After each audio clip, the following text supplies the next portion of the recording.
Euanimous friends! Welcome back again to my channel. I'm Euanne Hyuna. So, today video, I'm gonna teach you how to make a paper star. Yes, I'm gonna teach you how to make a paper star using this coin envelope.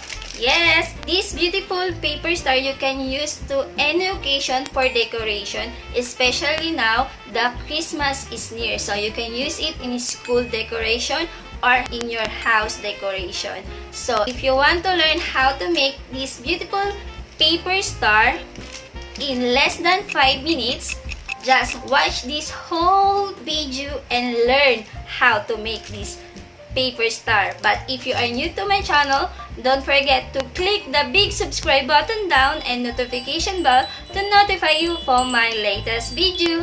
Let's be friends! Let's start now! Ta-da!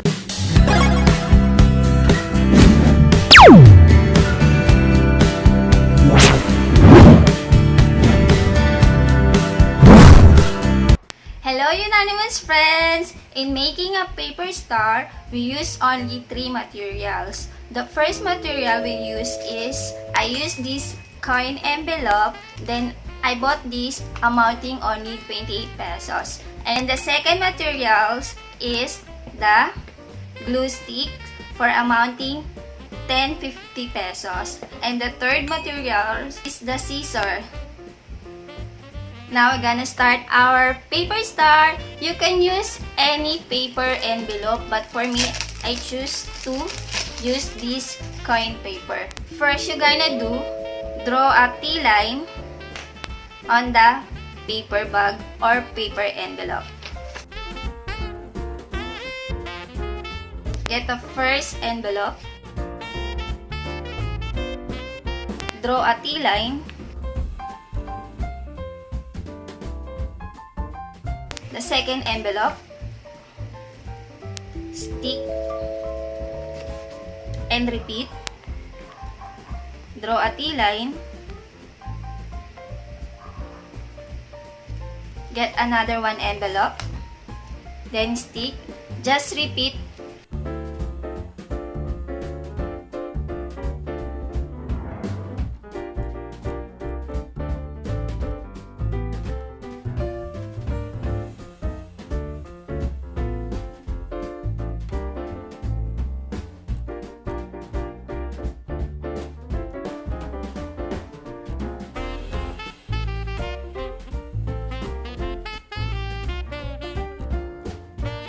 Now friend, it's done.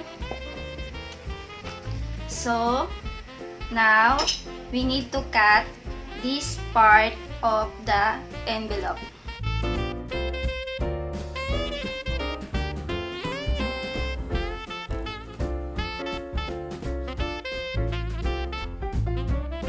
Then we need to cut from here until on the middle.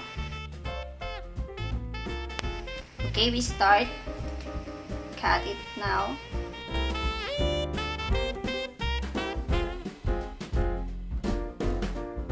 Then at the other side.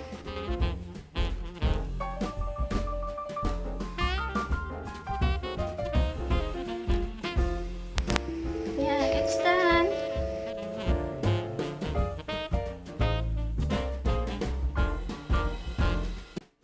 Ta-da!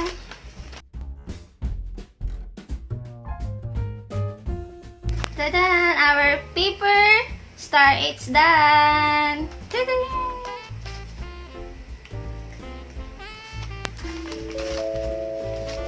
But if you want to keep it and use again, much better, you don't need to put a glue here, just put a Scotch tape only.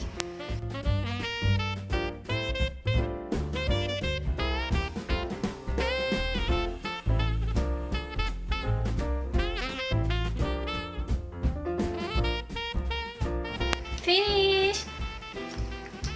So, if you want to use it again and keep it for another occasion, so just take off the Scotch tape now.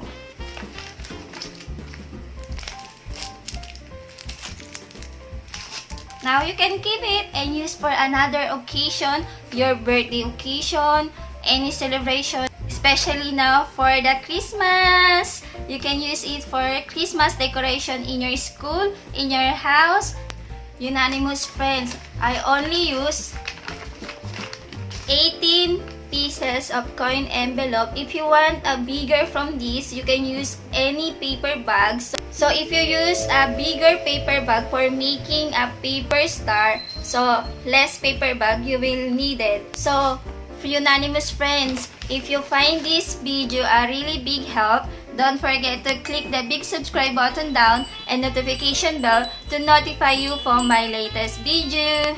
Because you got me and I got you. Just leave the message in the comment box below and I'll be back to you, I promise. Let's be friends. Thank you for subscribing me.